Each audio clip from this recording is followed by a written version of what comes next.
Hare Krishna. Welcome to our channel. Bhagavad-gita, here it is. Because we have it.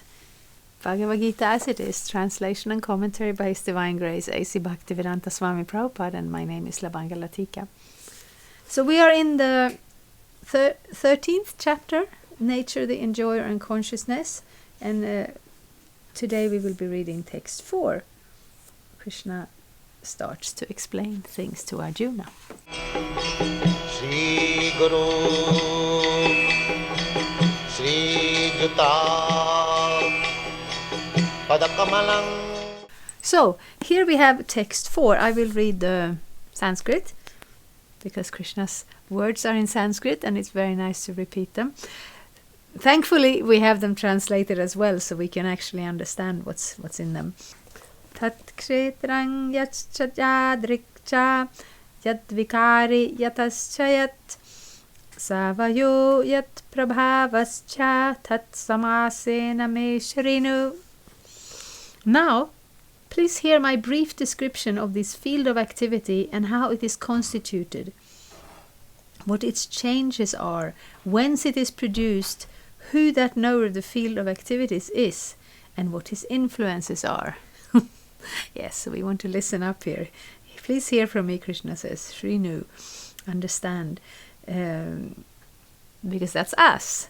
Purport. The Lord is describing the field of activities and the knower of the field of activities in the constitutional position. One has to know how his body is constituted, the materials of which his body is made, under whose control the body is working, how the changes are taking place, where from the changes are coming, what the causes are, what the reasons are, what the ultimate goal of the individual soul is, and what the actual form of the individual soul is. Yeah, it's quite interesting. You know, you first get hold of the Bhagavad-gita and, you know, you lived so many years and you know so much and you kind of certainly have established, or you, and I mean me, obviously also, established a certain identity, a certain sense of who I am. And now Krishna comes and says, yes, now I will tell you. Because actually we don't know who we are. It's a very famous instance when Sanatana Goswami, we're speaking about Lord Chaitanya occasionally, because Lord Chaitanya was Krishna himself who appeared in this world 500 years ago in order to give us access to Krishna consciousness, because this age, it's called Kali Yuga. It's a very materialistic age. And I'm sorry to say this, but we are very unqualified for spiritual life, because it is very difficult to focus on spiritual life when the whole atmosphere goes in a different direction. We'll have to go, I don't know if you say it in English, against the stream. You know, if you're on a river and you're in a boat and you float, you will go in one direction because that's the direction all the water is. But if you want to go the other direction, you will have to really work hard. And that is spiritual life in this age. It is this age kind of, you know, if you go the easy way, if you just go with the flow is not going towards spiritual life. So we have to make a little bit of a decision. And Krishna is actually helping us here, helping us to you know, be aware of what is the important thing. So when he came as Lord Chaitanya,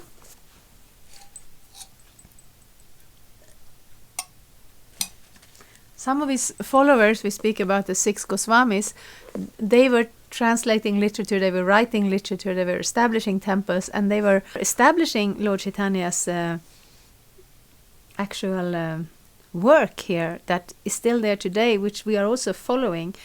And one of his followers was Sanatana Goswami. He came from a very good family, but at that time in India there was a Muslim rulership. And those who came from, he came from a Brahminical family, but he had given that up to be in service of the king. So he was some kind of very important minister. The king relied on him very, very strongly. So when he got connected to Lord Chaitanya and he wanted to give up this service in order to more fully embrace the path of Krishna consciousness, the king would have none of it, because Sanatana Goswami did all his work for him, so he could just do the fun bits that he liked. And Sanatana Goswami, he was so he had another name at that time. Yeah, I should have looked it up, but I'm not sure, so I'm not going to say something that I'm not sure of. But he had adopted another name, another work, everything. But he wanted to connect to Lord Chaitanya, and he wanted to give up that service. And the king said, no, you can't do that. I need you here. You have to stay here and work for me, because you're very important, you're very good, and I'm not letting you go.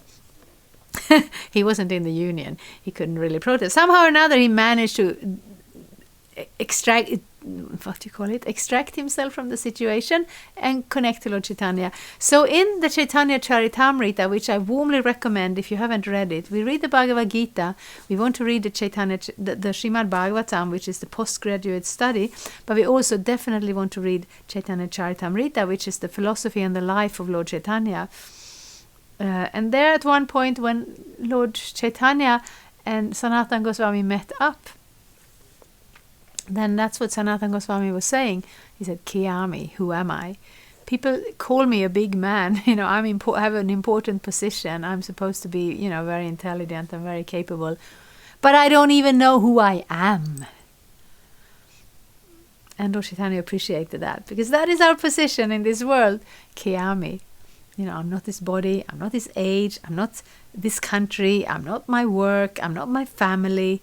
None of those things. They are just different aspects of this body. But I am the soul. And Krishna here says, please hear my brief description. How is this body constituted? Under whose control is the body working? How are the changes taking place? Where from the changes are coming? What the causes are? What the reasons are? What is the ultimate goal of the individual soul? What's the actual form of the individual soul? So we don't know that. So how can we say we are very learned? How can we say we have a high level of knowledge and we have a very developed culture and society when we don't know who we are? So that's what Krishna is speaking, instructing Arjuna. Lord Chaitanya was instructing Sanatana Goswami, and in turn, the disciplic succession is taking this knowledge and making it available for all of us at all the time.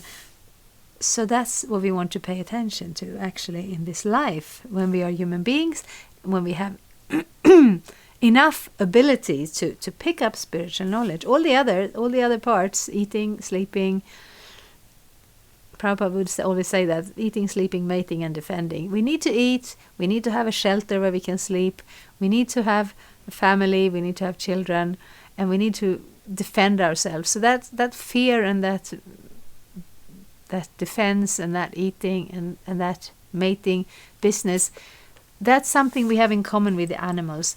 But what we can do as human beings that the animals cannot do is realize our spiritual identity. And here in this chapter, Krishna is going to give us a good basis of knowledge. One should also know the distinction between the individual soul and the super soul, their different influences, their potential, etc. One just has to understand this Bhagavad-gita directly from the description given by the Supreme Personality of Godhead, and all this will be clarified. But one should be careful not to consider the Supreme Personality of Godhead in everybody to be one with the individual soul, the jiva. This is something like equating the potent and the impotent.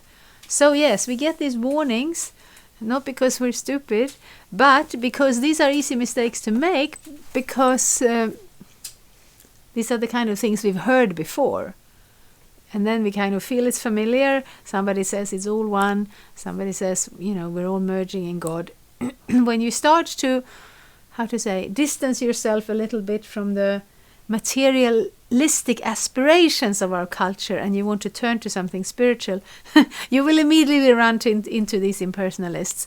And it's a risky thing because it tends to have the effect that we adopt that point of view, and then we miss Krishna.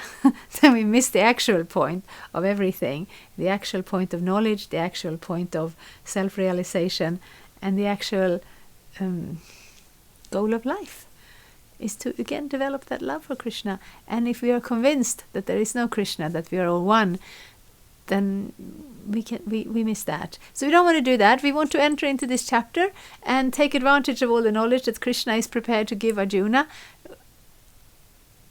And when he's giving it to Arjuna, he's also giving it to us. So thank you so much. This verse was kind of short. The next one's kind of long, so I don't want to smoosh them together. We're ending here, and please come back next time and we will continue. Hare Krishna. Thank you for watching. We aim for updates every Tuesday and Friday. Please come back. If you have any questions or comments, please leave them down there. We also have some links and information for you. And there is, of course, the subscribe button. Thank you. Hare Krishna. I'm a Hare Krishna, and I approve this message. Subscribe. Hare Krishna, Krishna Krishna, Hare Hare, Hare Rama,